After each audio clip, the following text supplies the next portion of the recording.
ते एवढं हसवणार आहेत आपल्याला. काल मी त्यांच्या कार्यक्रमाला होतो, घरी गेल्यानंतर सुद्धा 10 मिनिटं हसत होतो. Thank you thank you. माझी भगिनी सारिकाताई आणि रविभाऊ यांनी आज महिलांसाठी दादाच्या वाढदिवसानिमित्त येथे खेळ मांडला पैठणीचा हा कार्यक्रम घेतला. ऍक्च्युली आपले जे निवेदक आहेत ना ते एवढं हसवणार आहेत आपल्याला. काल मी त्यांच्या कार्यक्रमाला होतो, घरी गेल्यानंतर सुद्धा 10 मिनिटं हसत होतो. Thank you thank you. त्यांनी महिलांना महिलांच्या मांडीवर ह्याच्या कडेवर घ्यायला लावलं होतं. मी रात्री झोपत सुद्धा हसत होतो. अतिशय छान निवेदन करतात, चांगलं.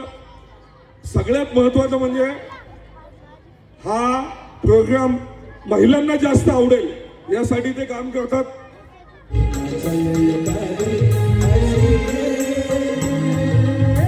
आता